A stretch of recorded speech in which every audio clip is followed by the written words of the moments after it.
नंदकेश्वर विश्राम करने लगे, बोले तुम यहीं विश्राम करो। संकीर्तन की धुन सुनाई दी भोले बाबा को, तो धीरे से डमरू पहले बजाने लगे। एक बारी इतने मुग्ध हो गए, मच गया शोर सारी नगरी रे। जब ऐसा सुना, लेकर खुशियों की बहार, ऐसा जब सुना तो भोले बाबा का डमरू जो है डन डन डन डन बजने लगे। और महादेव उसी संकीर्तन की आवाज की तरफ को चल पड़े। गांव में किसी से पूछना नहीं पड़ा कि जहाँ कोई लाला जन्मो है वो घर किधर है, या नंद बाबा को घर कहाँ है, ऐसा पूछना ही नहीं पड़ा। संकेत मिल गया, मच गया शोर। वहां पहले ही शोर मचा हुआ था, तो भोले बाबा जान गए जहां शोर मच रहा वही माखन चोर। माखन मायने मन मोहन, मन का मोहन करने वाला, मन को चुराने वाला। और मन को इसलिए चुराता है कि तेरा कल्याण होता है, उसी में कल्याण होता है। भोलेनाथ उधर ही को चल दिया जिधर संकीर्तन की आवाज आ रही है, और यशोदा जी के आंगन में जा पहुंचे। बाहर से अपने डमरू को और छड़ी को आंगन में पटकते हुए बोले अलग। अब अंदर से जो है कुछ स्त्रियां थी, गोपिकाएं, उन्होंने देखा कि बाहर कोई महात्मा जी पधारे हैं, बड़े बड़े केश हैं, बड़ी ऊंची जटाएं हैं, अग्नि के जैसे नेत्र हैं लाल, सौंदर्य कर्पूर गौरम करुणावतारम संसार सारम भुजगेंद्रहारम सदा वसंतम हृदय रविंदे।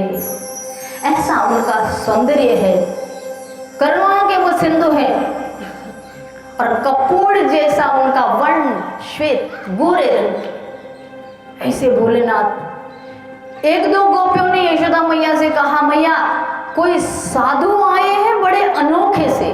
कैसे? बड़े अनोखे से हैं, पहाड़ जैसी ऊंची जटाएं, और मैया कंठ में इतना काला नाग सर्प जो है इसे फुंकार मार रहा है।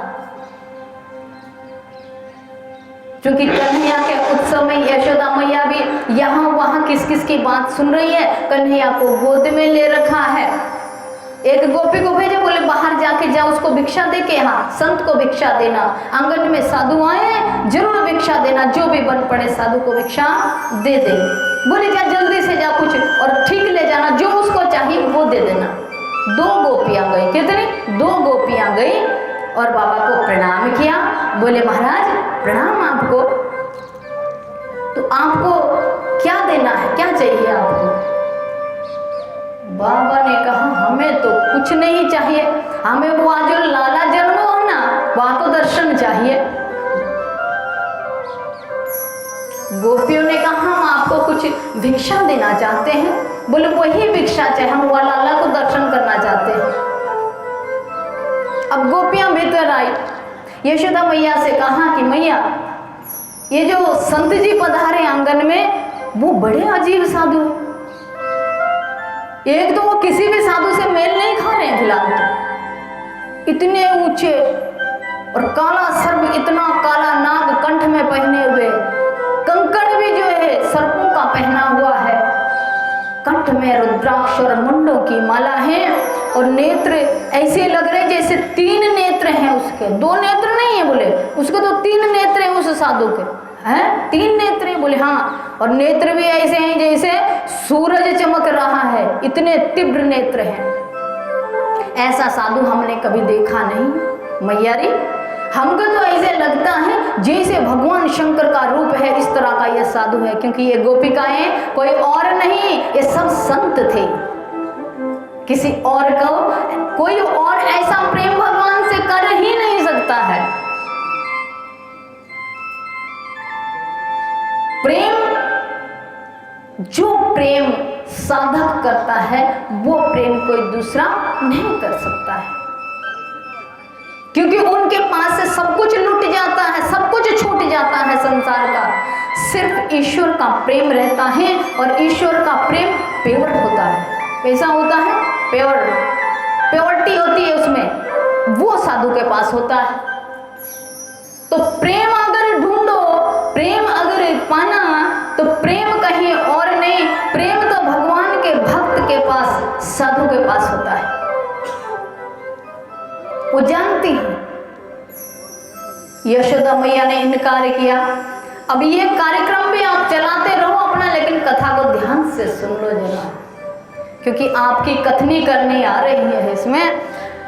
भोलेनाथ फिर से बोले दूसरी बार अलग। यशोदा मैया ने बोला 2, 3, 4, 10 थाल मोतियों के ले जाके बाबा की झोली में डाल लिया। अब वो 2-3 गोपियां गई, थाल लिए, मोतियों से भरा और जाके बाबा के सामने खड़ी हो गई। बाबा जी ये लीजिए भिक्षा, हम बहुत खुशी हैं। हमारे पास, हमारे गांव में यशोदा मैया हमारी जो है इतने वृद्धावस्था में इनको संतान भई है, लाला हमारो वो है, तो हम इस खुशी में आपको जो है मोतियों के थाल भर भर के आपको भिक्षा दे रहे हैं, आप लीजिए, झोली आगे करो। भोलेनाथ कहते हैं ये झोली झाली यहाँ कुछ नहीं, हमें तो लाला को दर्शन चाहिए। अरे बड़ा अजीब बाबा है ये, इतने सारे हीरे मोती दे रहे हैं। बोले बाबा ले लो आप, लाला बहुत छोटा है अभी, आपको पता नहीं सिर्फ 5 दिन का है। अब भोलेनाथ ने बोला देवियों बात ऐसी है, 5 दिन का है पर कोई बात नहीं, मैं पहचान नहीं जाऊंगा उसको। अब बाबा को देख के वैसे ही जो है लोग थोड़ा सा डरते भी थे, तपस्वी के सामने टिकना रहना थोड़ा मुश्किल काम था। तो अब ये गोपियां जो थाल लेके वापस गई और यशोदा मैया से कहती कि ये तो जो है पता नहीं कैसा महात्मा है, ये तो भिक्षा भी नहीं ले रहा, 4 थाला मोतियों के लेके उसको इनकार करता है। बोले क्या कहता है, क्या मांगता है? दे दो, गौ दे दो, जो कुछ चाहिए दे दो। बोले नहीं नहीं मैया ये कुछ नहीं चाहता, ये कहता है मुझे लाला के दर्शन करने हैं। अरे भाई, अब यशोदा मैया ने अपने मकान का जो महल की जो खिड़की थी उसको थोड़ा खुला, आंगन में देखा तो भयंकर रूप, केश राशि का कोई ठिकाना नहीं, जटाजूट का सौंदर्य का कोई हिसाब नहीं, उनके रूप का अथाह सारा ब्रह्मांड जिनके रूप में समेटा हुआ होता है, उन प्रभु देवादिदेव महादेव को देखकर यशोदा मैया उस काले सर्प को देखकर पहले तो डर गई। और कन्हैया को, संतान माँ को बड़ी प्रिय होती है, संतान बड़ी प्रिय होती है। यशोदा मैया ने और आंचल लेके जो है कन्हैया को आंचल में ढंप लिया, अभी बाहर भी नहीं आई है, बाहर भी नहीं आई है, लेकिन कन्हैया को आंचल में ढांप लिया, ढक लिया। नहीं नहीं नहीं नहीं, गोपियों से कहा नहीं, खिड़की का पर्दा बंद कर दिया। नहीं नहीं नहीं नहीं, काला सर्प है, काला सर्प है, इतना मोटा, इतने बड़े ऊंचे महात्मा जी हैं ये। नहीं नहीं, वो काले नाग से मेरा बेटा डर जाएगा, मेरा लाला डर जाएगा, तुम तो जाओ, जो कुछ चाहिए वो महात्मा जी को दे दो, और मैं कन्हैया को नहीं ले जाऊंगी, वो डर जाएगा। ब्रह्मांड के अधिनायक की ये लीला है कि जब भक्ति से, तपस्या से, सतोबल से, तपोबल से उसको रिझाया और पुकारा जाता है, तो मैया यशोदा की गोद में सिमट गया, जो इसे संपूर्ण ब्रह्मांड को धारण करता है। विश्वरूप में जो दिखाया दर्शन, सारा ब्रह्मांड जिसमें समाहित है। यशोदा मैया ने फिर से भेजा गोपिकाओं को, बोले तुम तो जो चाहिए वो दे दो। अब गोपियां जो है, गोकुल की स्त्रियां बहुत सारा धन, बहुत सारे मोतियों के थाल भर के ले गई। बाबा जी को कहा, बोले महाराज आप भोजन प्रसाद भी पा लो और ये प्रसाद भी ग्रहण कर लो, आप अपनी झोली इधर करो। अब भोलेनाथ ने थोड़ा सा अपना रौद्र रूप दिखाया, बोले अलग, तीसरी बार बोला हमें लाला को दर्शन चाहिए, ले जाओ अपना माल मसाला, यहाँ हमें नहीं चाहिए। और गोपियां डर गई, भागी भीतर को। यशोदा मैया से कहा अब हम बाबा के सामने हम नहीं जाएंगे। बोले क्या बात है? वहां खूब हलचल हो रही है, उत्सव मनाया जा रहा है। बोले नहीं मैया हम नहीं जाएंगे। वो तो बाबा एक ही रट लगाया हुआ है कि मुझे कन्हैया के दर्शन, लाला के दर्शन चाहिए और कोई भिक्षा मैं नहीं लूंगा। प्रतीक है भागवत में ये हठयोग है संत का कि मुझे कुछ भी नहीं चाहिए, मुझे परमात्मा का दर्शन करना है। चाहे संसार मोती, पैसा, धन, दौलत, वैभव वहां रुक जाता है, वहां रुक जाता है साधक। ये सबको जो ठोकर लगाता हुआ चलता है उसको दर्शन मिलता है। भगवान देवादिदेव महादेव भागवत कथा में इस जगह पर 5वें दिवस के जन्म में इसीलिए आए कि मेरे संत और साधक इस बात को समझें कि इस देश में सब सृष्टि की संपत्ति तुच्छ है और जो बाबा कह दें वो तो करना भी पड़ेगा, नहीं तो तीसरी बार बोले अलग, मुझे मिलना है, लाला से मिलना है, मुझे तो उसी से मिलना है, दर्शन करने हैं मुझे। इतने देर में कन्हैया ने बोला ये तो मामला बड़ा खराब हो गया, मेरे प्रभु आए मिलने और अभी ये संसारी मेरे को गोद में पकड़ के बैठे हुए, मेरो लाला मेरो कनुड़ा मेरो कन्हैया, ये तो बड़ी गड़बड़ है। मैं गोद में बैठा हुआ, चारों तरफ यहाँ उत्सव मनाया जा रहा और मेरे प्रभु बाहर मेरा इंतजार कर रहे हैं।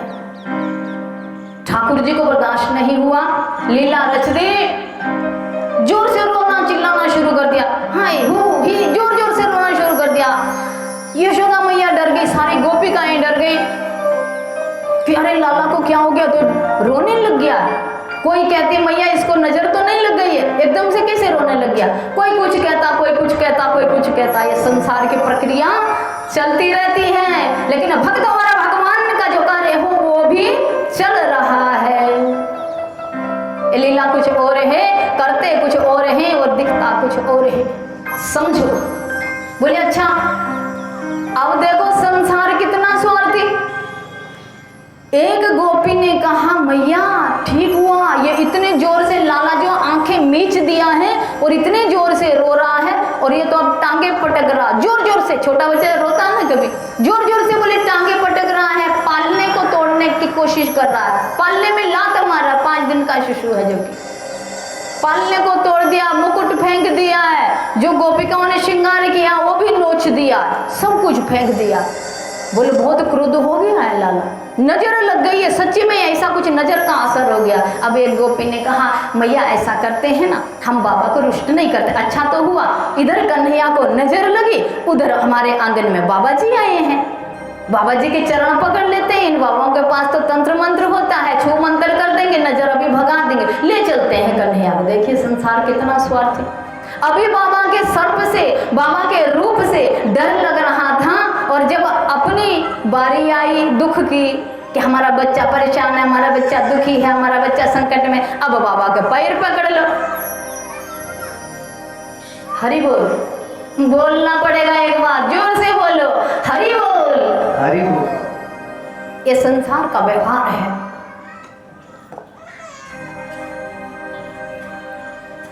यशोदा मैया एग्री हो गई, राजी हो गई, बोले हाँ ये ठीक है। कन्हैया तो चुप नहीं हो रहे, पालने में देला सब नोच डाले, बाल बूल सब बिखेर दिए, तोड़ फोड़ शुरू कर दी। जाऊं बाहर, जाऊं मैं, जाऊं अपने प्रभु से मिलूं मैं, तो तुम तो गोद में लिपट के रखे हो। अब सारी गोपिकाएं और यशोदा मैया गोद में आंचल से ढक के आंगन की तरफ बढ़ गई। घर में से बाहर आई, बाबा जी वहां खड़े हैं, प्रभु मेरे आशुतोष महादेव शिव इंतजार करते हैं, वो पीछे पीछे चलते हैं। जो उसको भजता है उसको वो घर में मिलने अगर आते हैं तो ये प्रभु स्वयं आते हैं और स्वयं ही अपने संग में ले जाते भी हैं। बाहर निकल के आई यशोदा मैया तो देखा कितना तेज रूप, जैसे ब्रह्मांड भर में सारा सूर्य जो है इसी आंगन में आ गया, सारे ब्रह्मांड में रोशनी हो गई है। महादेव खड़े हैं, ढका हुआ है मुख, लेकिन कन्हैया जोर से रो रहे हैं। यशोदा मैया ने कही कि बाबा हम धन्य हुए हैं, आपको मैं पाए लगूं। मेरे घर में इतनी अवस्था के बाद मेरे को पुत्र संतान हुई है, लेकिन आज पता नहीं क्या हो गया, मेरा बेटा जो है चुप नहीं होता है, लाला रो रहा है। इसको किसी की नज़र तो नहीं लग गई? और ऐसे ही कोई नज़र हटा दो इसकी। देवादिदेव महादेव थोड़ा सा आंचल हटाओ देवी, मैं दर्शन कर लूं। बोल नहीं नहीं बाबा, ये आपके इस काले सांप से डर जाएगा, इतना काला मोटा नाग है आपके कंठ में, इससे ये डर जाएगा। अरे देवादिदेव महादेव ने कहा कि नहीं नहीं मैया, ये तो कालों का भी काले, क्या मेरे नाग से डरेगा? अरे बाबा ऐसा मत बोलो, मेरा 5 दिन का बेटा है, 5 दिन का लाल है, ये काहे का कालों का काल है? अरे मैया तुम तो दर्शन तो कराओ। तब तक कन्हैया ने मैया का आंचल भी उछेल के बाहर हथेली हाथ बाहर दिया कि कुछ तो करो, मिलना तो हो। बाहर को हाथ निकाला तो भगवान देवादिदेव महादेव बोले, देवी तेरा बेटा तो एक दिन चक्रवर्ती सम्राट बनेगा, बहुत बड़ा राजा होगा, राजगद्दी होगी। मैंने हथेली में रेखा देखी अभी अभी। अरे बाबा ये क्या कह रहे हो आप? मैं ग्वालन का बेटा, ये कहाँ का राजा? बोले ये राजा बनेगा, थोड़ा आंचल हटाओ, मैं इसकी और रेखाएं देख लूं। बोले नहीं बाबा, ये अभी जानता नहीं है कुछ भी। बोले नहीं, ये सब कुछ जानता है, हमारी तो पहले से जान पहचान है। ऐसा कहने लगे। यशोदा मैया क्या करे, कन्हैया और रो रहे हैं जोर जोर से, रोना किस तरह बंद हो, नजर टोना ठीक हो, इसके लिए आंचल खोल के बाबा को दिखाने लगी लाला को। और भगवान शंकर इस भाव को, ये ब्रह्म और शिव का जो मिलन है, इस मिलन को देवादिदेव महादेव इस तरह से कहने लगे, हरि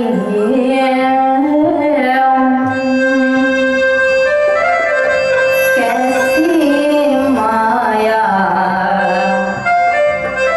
रचाई रे कन्हाई, तूने ये कौन माया रचाई, ओ कैसी माया रचाई मेरे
अरे मैया ये लाला तेरा मेरे से नहीं डरेगा, क्योंकि मेरी और इसकी तो पुरानी जान है, मेरी और इसकी तो पुरानी जान पहचान है। ये मुझे अच्छे से जानता है और मैं इसको जानता हूँ। अरे बाबा ये कैसी कैसी बातें कर रहे हो, मेरा 5 दिन का बेटा है और कहते हो मैं बहुत पहले से इसको जानता हूँ।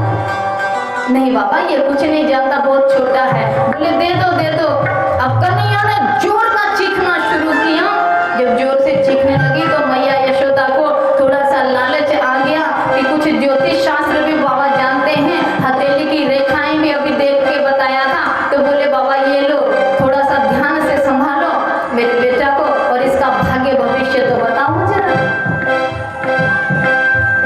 और अभी देने ही वाली थी कि भगवान शंकर ने मैया यशोदा की गोद में जैसे ही उन्होंने आंचल दूर हटाया, कन्हैया की नजरें भगवान शिव से मिली तो प्रभु कहते हैं अंखियां चार मिलाए रे कन्हैया, अंखियां चार मिलाए रे कन्हैया, होठ दिए मुस्काइयो,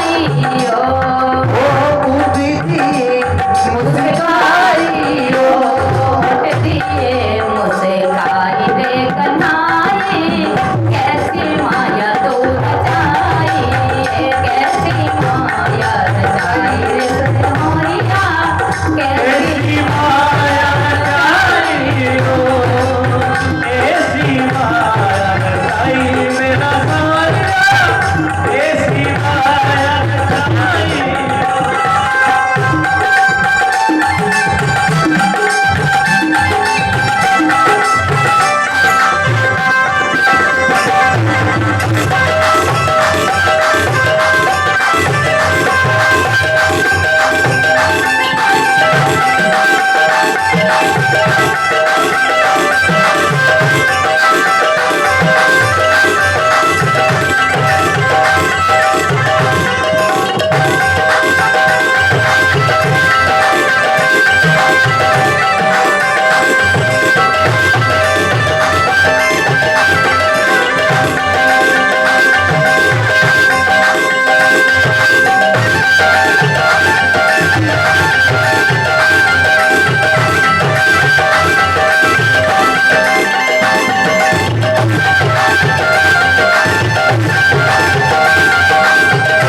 बाबा की भी हुई और कन्हैया की भी हुई।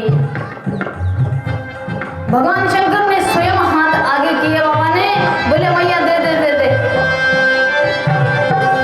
ये मेरा ही है, तुम कोई नया काम नहीं करोगे, ये मेरा ही है, जो लाल तेरी गोद में खेल रहा है ये मेरा ही है, मेरा मुझे दे दे, थोड़ी देर तो मैं मिल लूं।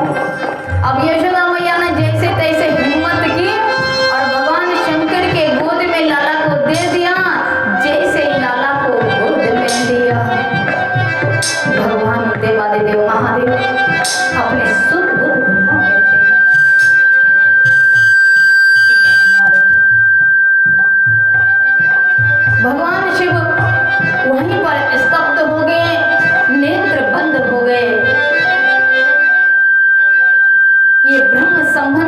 इच्छा बना कि कैलाश पर्वत की जो समाधि उनको लगानी होती है, उस समाधि से कहीं हटके जैसे स्पर्श हुआ वैसे ही भगवान शंकर कहते हैं, तन मन हो जय गवाए रे कन्हाई, मैं तो तन मन हो जय गवाए रे कन्हाई, तन मन हो जय गवाए रे कन्हाई, हरि को लग गई समाधि, ओ हरि को लग गई समाधि रे कन्हाई, हरि को लगी यो समाधि, ओ कैसी माया रचाई रे कन्हाई, ऐसी माया रचाई,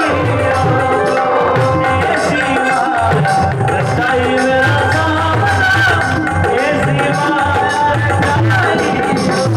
महाराज होता क्या है, अब होता क्या है कि भगवान शिव को समाधि लग गई, जैसे कन्हैया को गोद में लिया और हरि और हरि का, इन दोनों का ये जो मिलन है, हरि और हरि का मिलन निराला, हरि और हरि का ये मिलन निराला, अंबर फूल बरसाए, हरि और हरि का ये फूल निराला, हरि और हरि का ये मिलन निराला, तब से फूल बरसाए हो, ऋषि मुनि फूल बरसाए रे कन्हाई, योगी फूल बरसाए, कैसी माया रचाई रे कन्हाई, कैसी माया रचाई, ओ कैसी माया रचाई मेरा सामना, ऐसी माया रचाई, ओ ऐसी माया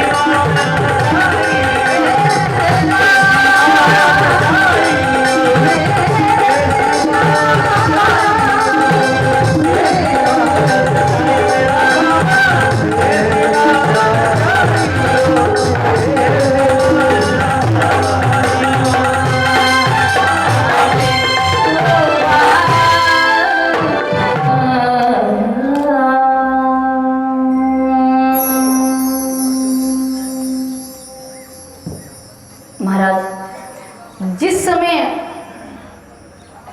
शंकर जी ने ठाकुर जी को गोद में लिया, तुरंत ये हरि और हर का जो मिलन है, ये बड़ा निराला, बड़ा अनोखा मिलन।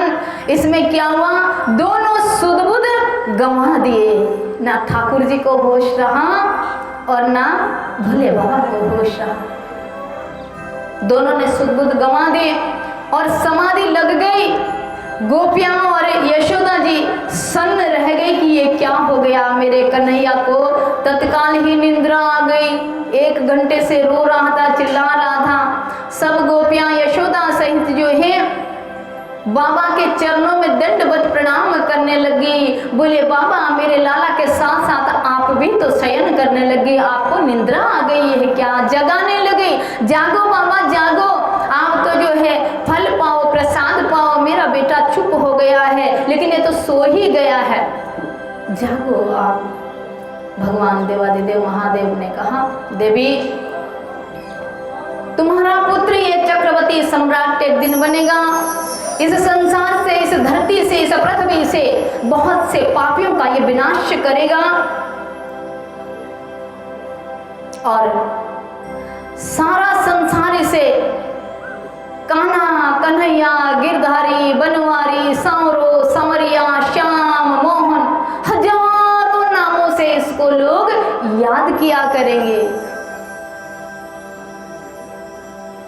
इसलिए भगवान शिव ने वापस, जैसे मैया ने कहा कि दे दो बाबा अब तो मेरे बेटे को मेरी गोद में दे दो, भगवान देवादिदेव महादेव कह रहे मैया मन में कह रहे हैं, प्रकट में नहीं कहा, मन तो नहीं कर रहा, मन तो कर रहा गोद में ऐसे उठा के नंदी की सवारी करके सीधा कैलाश को ले चलूं, पर क्या करेंगे, संसार की मर्यादा है भाई। जो यहाँ जन्म लेगा, यहाँ अवतार धारण करेंगे, कोई देवता हो चाहे ऋषि मुनि हो, उनको यहाँ पे लीला कुछ करनी होती है, इसलिए जो है तुम्हें वापस दे देता हूँ अभी।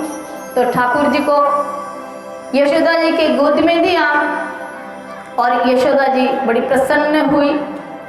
बाबा वहां से अंतर ध्यान हो गए और फिर बट वृक्ष के पास आए और वहां भगवान शिव ने सोचा कि बार बार तो मैं दर्शन करने नहीं जा सकता, अब ऐसा करता हूँ जब तक यहाँ लीला करने इस पृथ्वी पर ठाकुर जी रहेंगे तब तक हम भी इनके साथ ही रहेंगे। इसलिए उसी बट वृक्ष के नीचे भगवान ने अपना आसन ले लिया और पिंडी के रूप में नंदिकेश्वर के साथ ही वहां पे एक रूप में प्रतिष्ठित हो गए। आज भी नंदगांव के बाहर एक शिवालय है जिसको आशेश्वर महादेव कहा जाता है। क्या? आशेश्वर महादेव के नाम से ये शिवालय प्रसिद्ध है और इसी जगह पर भगवान वहीं अंतर ध्यान हो गए, एक रूप से वहीं प्रतिष्ठित हो गए कि यहीं से हम भक्तों को अभय वरदान दिया करेंगे और ठाकुर जी की लीला करते हुए ठाकुर जी का हम इंतजार करेंगे कि जब जब इस धरती पर पाप बढ़ेगा तब तक ठाकुर जी फिर से आए। इसमें सहयोगी हमारे साथ कौन बने हैं?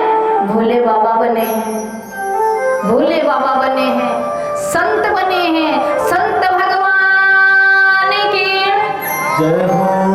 हरि बोल। हरि बोल। कुछ बोल लो, कीर्तन थोड़ा सा।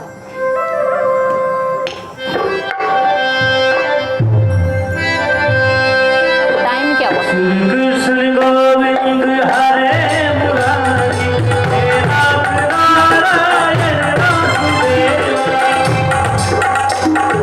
हरे मुरारी, हे नाथ नारायण वासुदेवा।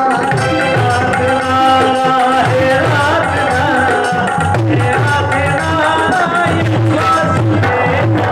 श्री कृष्ण गोविंद हरे मुरारी, हे नाथ नारायण वासुदेवा। हे नाथ नारायण वासुदेवा। हे नाथ नारायण वासुदेवा।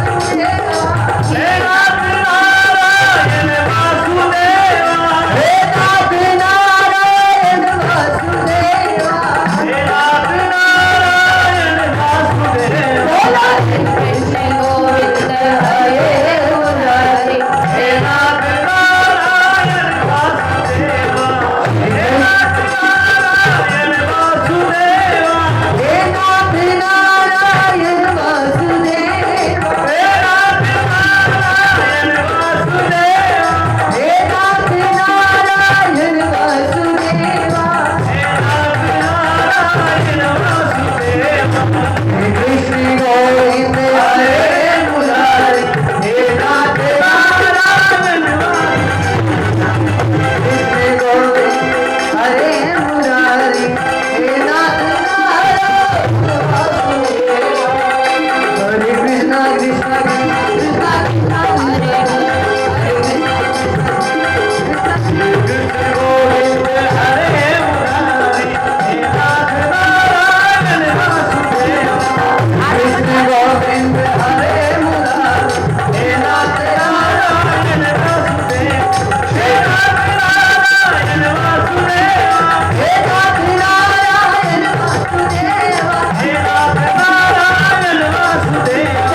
कृष्ण गोविंद हरे मुरारी, हे नाथ नारायण वासुदेवा। कृष्ण गोविंद हरे मुरारी, हे नाथ नारायण वासुदेवा। श्री श्याम भक्तवृंद, भगवान की भक्ति जैसा आनंद सुख किसी भी कार्य में नहीं। इस बात को हम बार बार रिपीट करते हैं और ये आभास भी हो जाता है। भगवान इस पृथ्वी पर पाप का समूल विनाश करने के लिए अवतरित होते हैं और अनेक लीलाएं करते हैं। मनुष्य के लिए कुछ नियम छोड़ जाते हैं। हमारे शास्त्र, हमारे ग्रंथों के माध्यम से मनुष्य के लिए जो कर्म करने योग्य है वही कर्म हम करें। भगवान श्री कृष्ण ने बाल लीलाओं का अनोखा अनुपम विस्तार किया, ब्रजभूमि को धन्य किया और जिस कार्य के लिए वो इस पृथ्वी पर अवतार लिए थे, कंस, जरासंध, शिशुपाल, दुर्योधन, अनेक ऐसे राक्षसी वृत्ति के जो राजा थे, राजगद्दियों पे जब राक्षस बैठ जाते हैं ना तो प्रजा बड़ी प्रताड़ित हो जाती, बड़ी दुखी हो जाती है। गौ, संत, ब्राह्मण मायने जाति से ब्राह्मण नहीं है। भगवान कृष्ण कह रहे हैं गीता में, उठा के देख लो गीता पढ़ के, भ्रम तोड़ो, भ्रम तोड़ो, भ्रम तोड़ो। ब्राह्मण इति ब्रह्मजान, जो परमात्मा को जान रहा है, परमात्मा के नियम पे चल रहा है, सो ब्राह्मण। जो सिर्फ भिक्षा, अन्न पे, पूजा पाठ, वेद अध्ययन, प्रतिरोज वेद मंत्रों का उच्चारण कर रहा है और जीविका अगर उसका परिवार है तो भिक्षाम देही, भिक्षा मांग ली, दादा दीजियो भिक्षा, जो दादा ने दे दिया उस पे जीवन यापन करना, सो ब्राह्मण। चलो और इससे ज्यादा भी हो गया, कलयुग है भाई, क्या कर सकते हैं। लेकिन फिर भी कोई जूता बेच रहा है, जूते की दुकान खोल लिया, कोई पशु बेच रहा है, हाँ? कोई तेल बेच रहा है, बच गया कहाँ क्या कुछ नहीं बचा। तो इस भ्रम से भी निकलो, क्योंकि जाति कोई मनुष्य विशेष की नहीं है। इस संसार में कर्म, पृथ्वी पर जो है, जो कर्म करता, लेकिन फिर भी भगवान के एक अंग से निकले हुए हैं चारों वर्ण। क्षत्रिय भुजाबल से ईश्वर के, क्षत्रिय को किस लिए? धर्म की रक्षा करना। लेकिन कर क्या रहे हैं? धर्म की हत्या कर रहे हैं।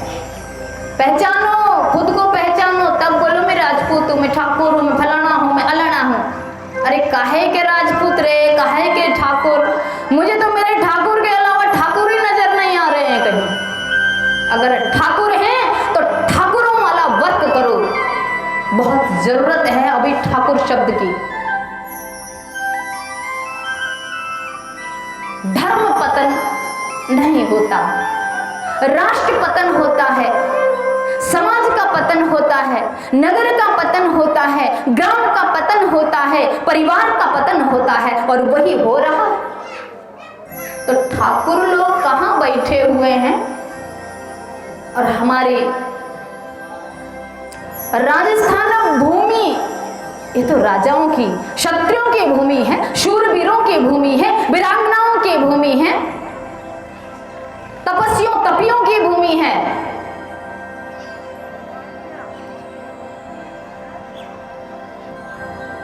फिर कहां मीराबाई, कहां वो हौसले,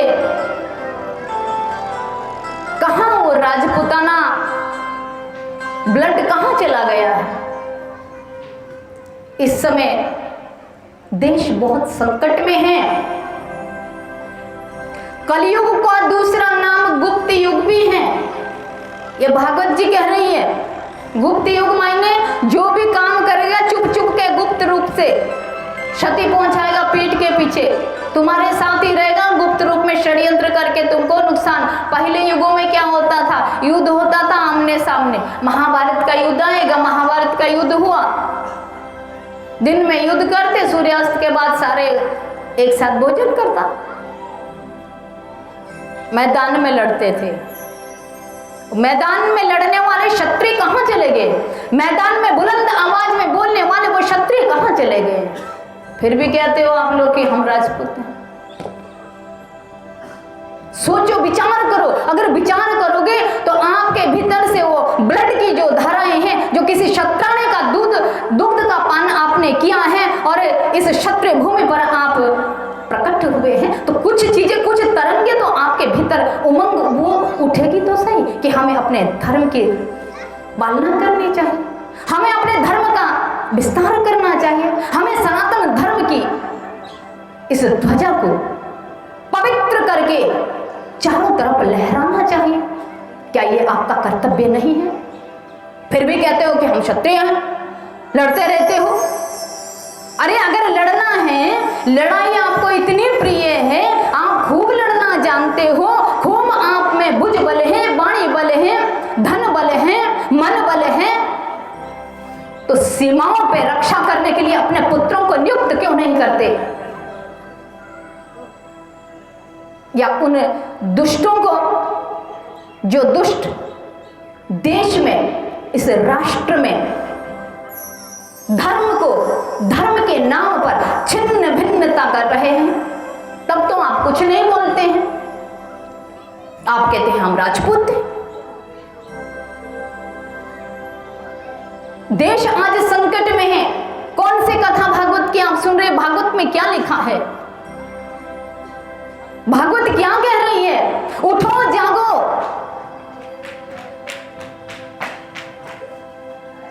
हमारे नगर के बाहर तक शैतान पहुंच चुके हैं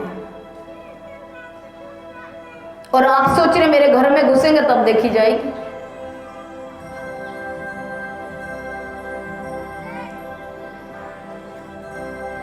इंसान का पतन पता कब होता है? जब धर्म शिथिल हो जाता है। और यही कारण है भारत का आज लोग धर्म का पालन करते नहीं, संस्कृति का पालन करते नहीं, मनमानी धर्म बना रखे, उसको धर्म कहते हैं, अधर्म को धर्म कहते हैं। एक गीता जी घर में रख लो और परिवार सहित प्रतिरोज अगर गीता का पाठ करोगे ना, हिंदी में पढ़ाओ, समझाओ बच्चों को, क्योंकि स्कूल की, कॉलेजेस की व्यवस्था तो आप बदल सकते नहीं, इतनी हिम्मत तो आप में है नहीं।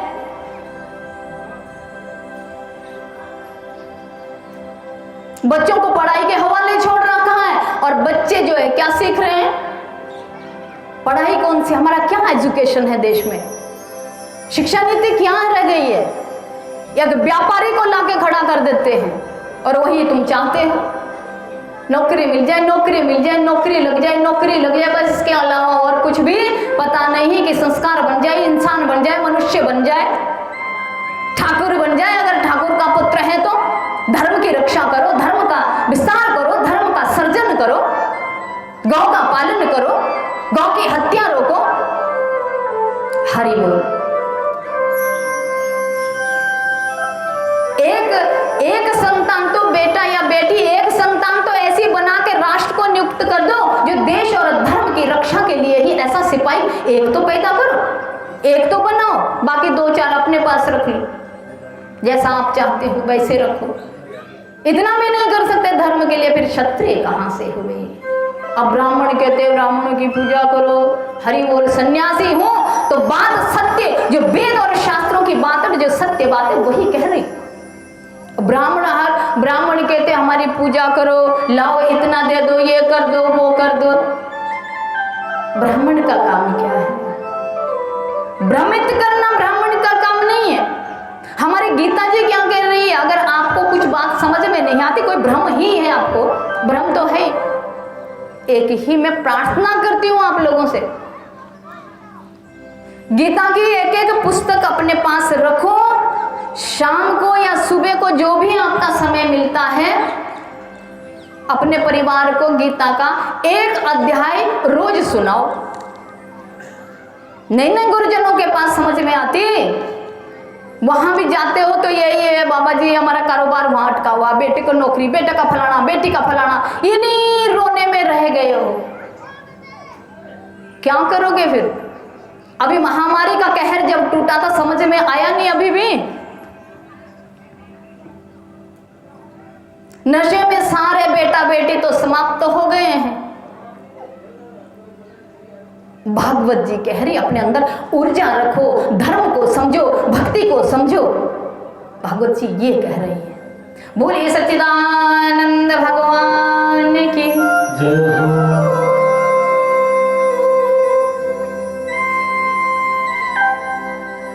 ठाकुर जी अवतार धारण करते हैं पृथ्वी का यह पातक का बोझ हटाने के लिए, इसलिए ना आते हैं। तो अगर वो इसलिए आते हैं तो उनके लिए फिर भक्ति तो करो, भक्ति तो करो। और जो भक्ति करेंगे तो उनके अंदर एक ऊर्जा होती है धर्म पालना की, धर्म रक्षा की, राष्ट्र रक्षा की, जनहित की, गौधन रक्षा की, कल्याणकारी होती है उनके अंदर भावना। तो थोड़ी भक्ति तो करो फिर, ताकि वो खुद ही आ जाए अपने देवताओं को लेके। है तो कहीं और थोड़ी हमारे बीच में है। हरि बोल, हरि बोल। ऐसी भागवत समझो। और धार्मिक अनुष्ठान कहीं भी होता तो दौड़ दौड़ के परिवार सहित खड़े तो हो जाओ, कुछ तो खोपड़ी में घुसेगा, कुछ तो लाभ मिलेगा। हरि ठाकुर जी कंस, जरासंध, शिशुपाल, दुर्योधन आदि अनेकों ऐसे राक्षस राजा थे उस समय गद्दियों पर बैठे हुए। तो उससे प्रजा, देश, गौ, बालक सब दुखी थे। अब वो इन कार्यों को करने के लिए निकलते हैं। उन्होंने गुरुकुल में पढ़ाई की।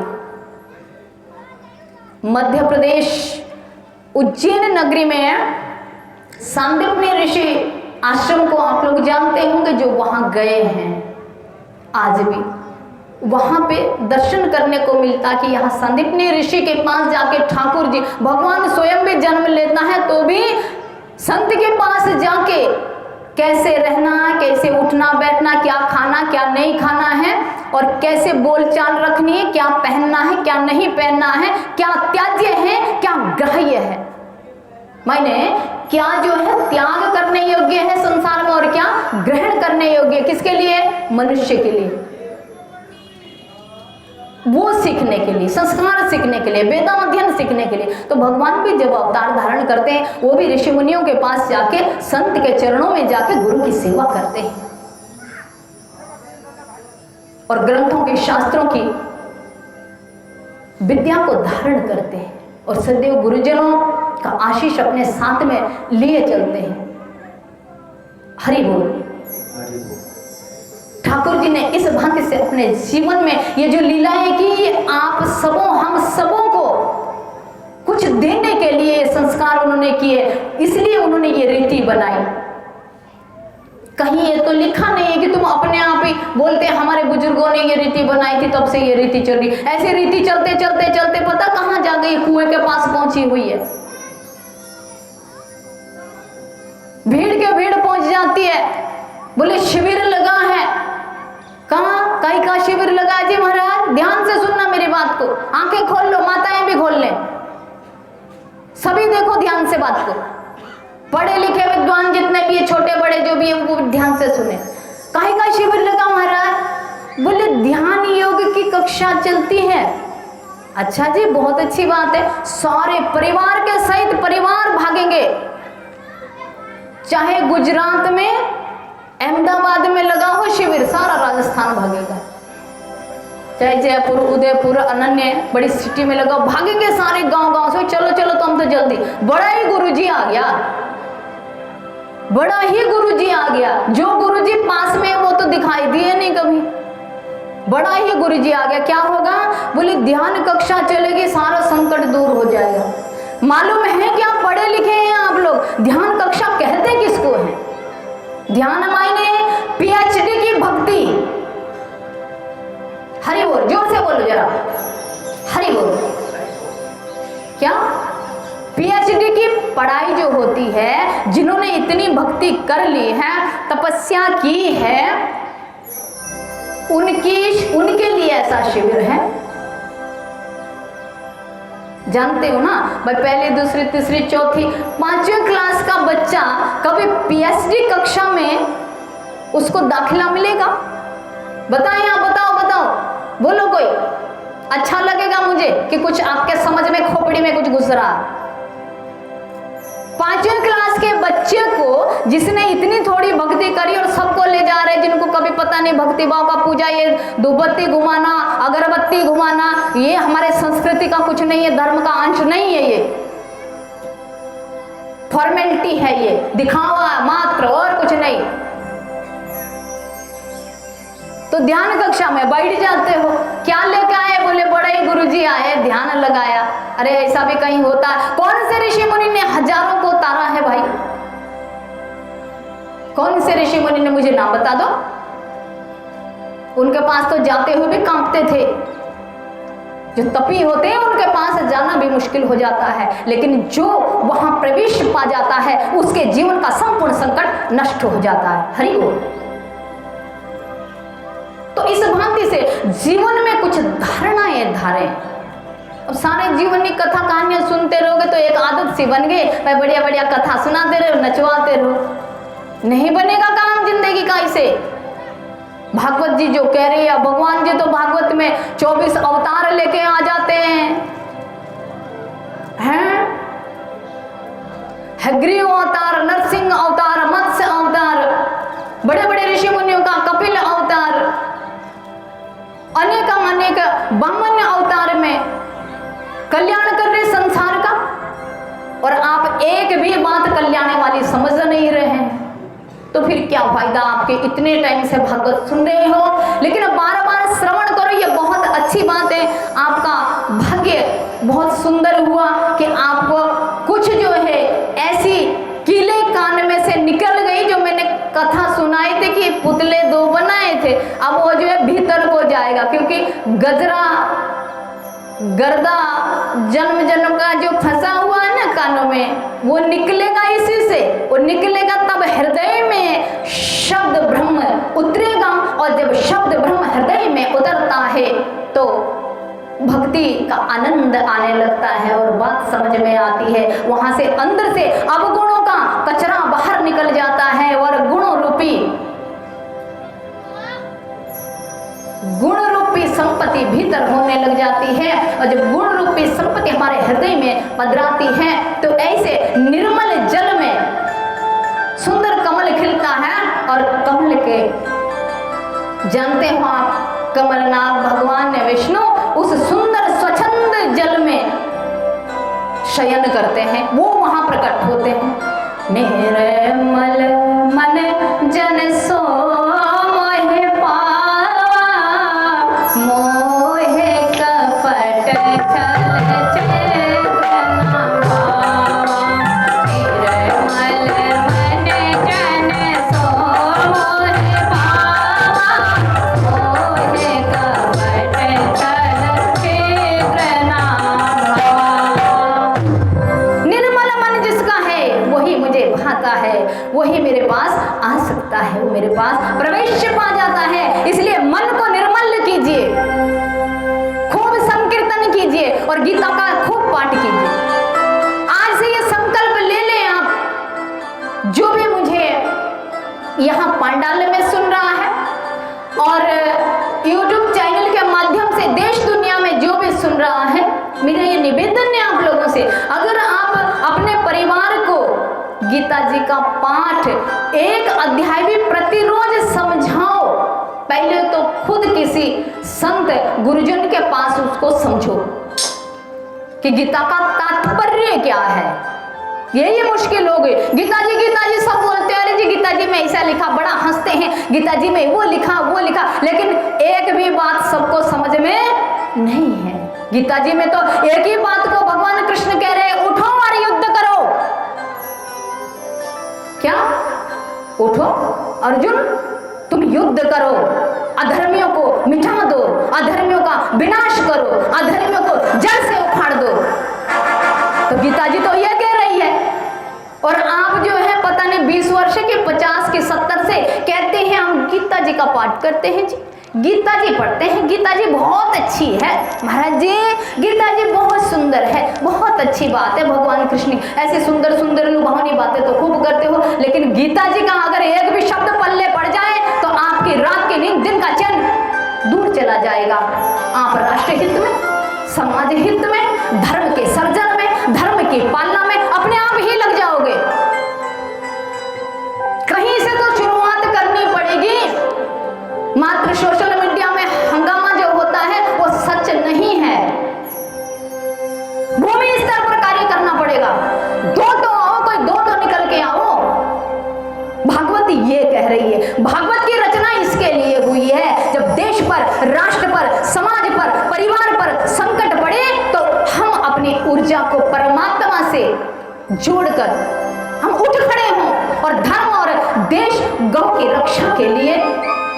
भगवान जी अपने आप ही हमारे भीतर ही 33 चक्र तो ऐसे हैं कि हमारे एक एक के भीतर से 33 ऐसे शुभम शक्तिशाली देवता है कि जो एक भी सनातनी साधक से 1000 लोग टकरा नहीं सकते हैं।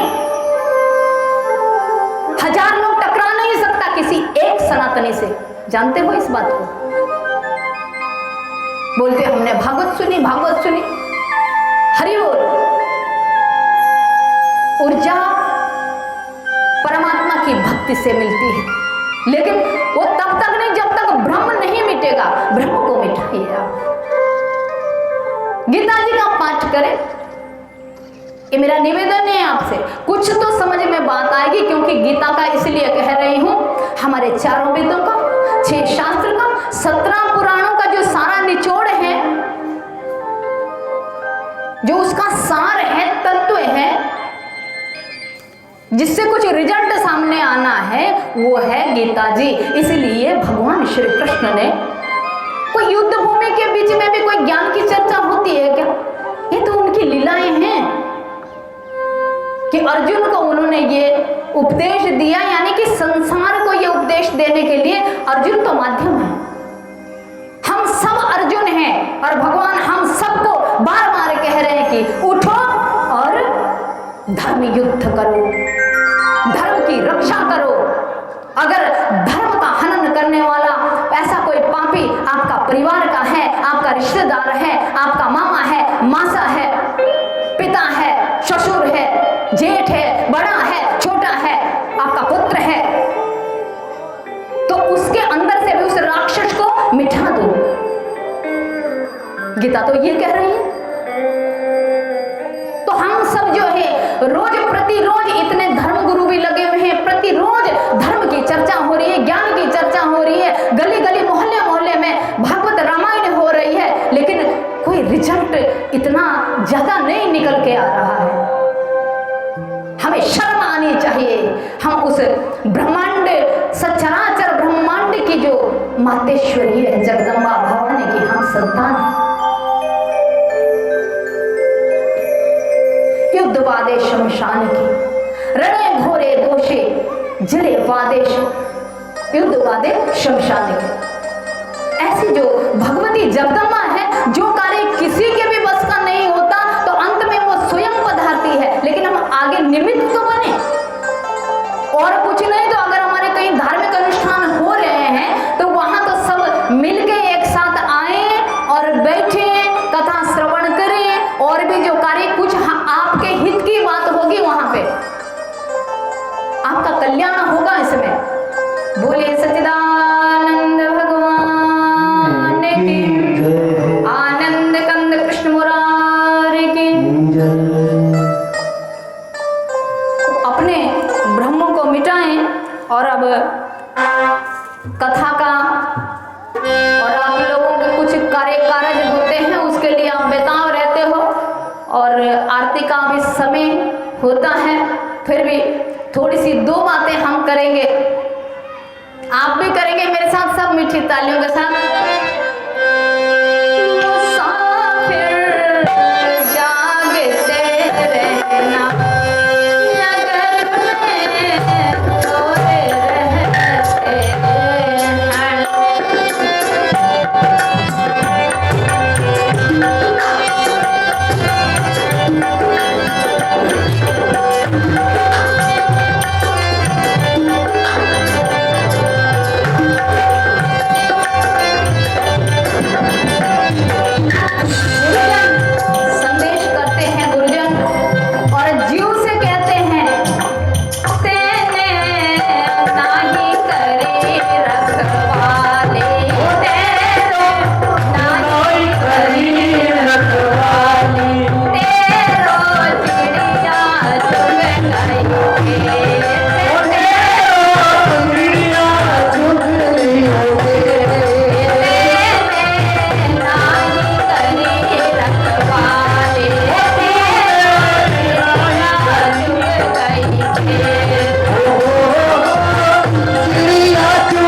सागर की खा गई मूरत में, हीरा मोती चुग चुग खाया, हीरा मोती चुग चुग खाया, बाकी रह गई रेत में नाई करी रखवाली, चिड़िया चुग गई नाई करी रखवाली, मेरो चिड़िया चुग गई। अरे वाह! चुग गई खेत मेरो चिड़िया चुग गई खेत तूने नाई करी रखवाली मेरो चिड़िया चुग गई।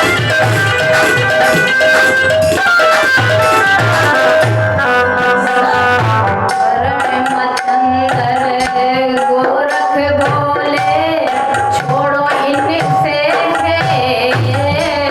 शरण मचंदर गोरख बोले छोड़ इनसे, गुरु नाम का सिमरण कर ले, गुरु नाम का सिमरण कर ले, कट जाए कर्म कलेश तेरे नाई करी रखवाली, मेरो चिड़िया चुग गई।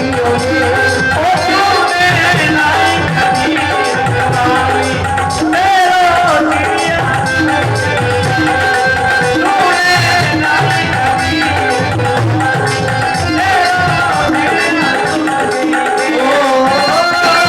चिड़िया चुग गई खेत मुसाफिर, चिड़िया चुग गई खेत तूने नाई करी रखवाली मेरो चिड़िया चुग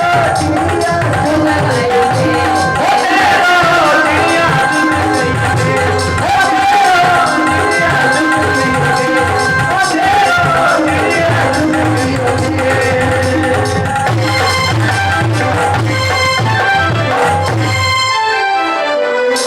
श्री राधे श्याम, श्री राधे श्याम, श्री राधे श्याम। बंधुजन, तो भागवत की जो बात है वो यही है कि हमें ये समझना होगा कि भागवत हमें क्या कह रही है, ये समझना होगा, ये विषय है। भारत को जो है विश्व की सोने की चिड़िया कहा जाता था, तो फिर आज देख लो चिड़िया चुग गई खेत और रह गई खाली रेत। इस पे विचार करें, विमर्श करें और इसका कुछ ना कुछ नतीजा, कुछ सोचें। हरि बोल। संकट से पहले कुछ सोचें। बोलिए सच्चिदानंद भगवान की, बोलिए आनंद कंद कृष्ण मुरारी की जय। जय श्री राधे श्याम, जय जय श्री राधे श्याम, जय जय श्री राधे श्याम।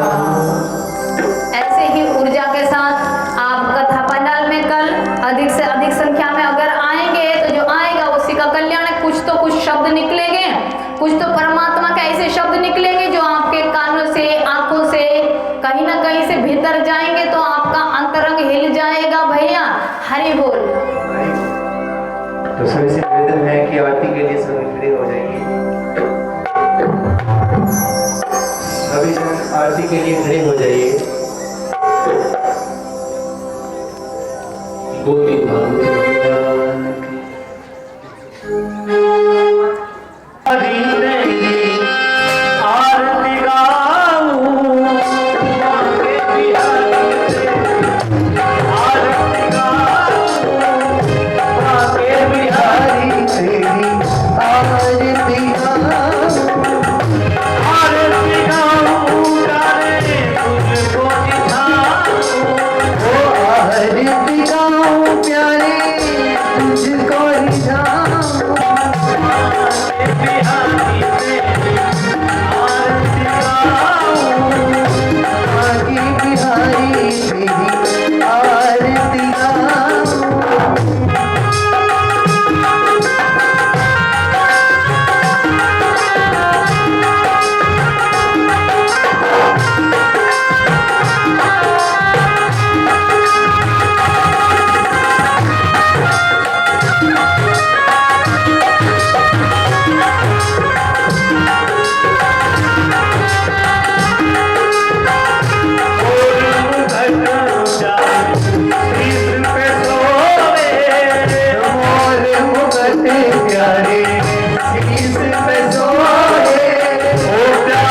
त्वमेव सर्वं मम देवदेव ॐ जगेन जगमय जन्तदेवास्तानि धर्माणि प्रथमान्नासन्नते हनाकं महिमानः सजन्त जत्रपूर्वे साध्याः सन्ति देवाः ॐ राजाधिराजाय प्रसैसाहिने नमो वयं वैष्णवाय कुर्मे शमे कामान् कामकामाय मह्यं कामे स्वरूपे सर्वणो ददातु कुबेराय वैष्णवाय महाराजाय नमः ॐ विश्वतक्षरतु विश्वतो मुखो विश्वतो बाहुरुद्विश्वतस्मात् शम्बाहुभ्यां नमति सम्पदतेर्ध्याव भूमि जनयन्त देवैक ॐ एकदन्ताय विद्महे वक्रतुण्डाय धीमहि तन्नो दन्ती प्रचोदयात् ॐ नारायणाय च विद्महे वासुदेवाय धीमहि तन्नो विष्णु प्रचोदयात् ॐ महालक्ष्मी च विद्महे विष्णुपत्नी च धीमहि तन्नो लक्ष्मी प्रचोदयात्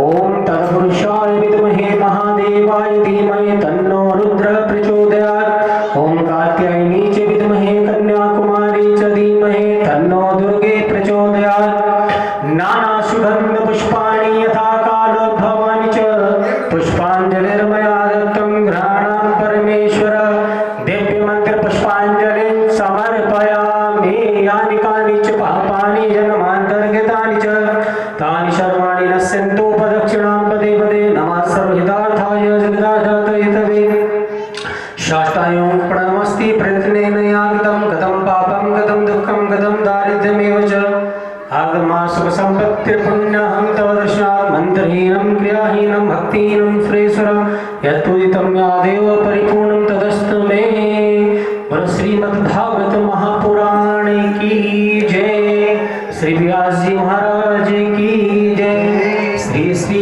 1008 संतोषनाथ जी महाराज की जय परम पूज्य श्री प्रकाशनाथ जी महाराज की जय जय जय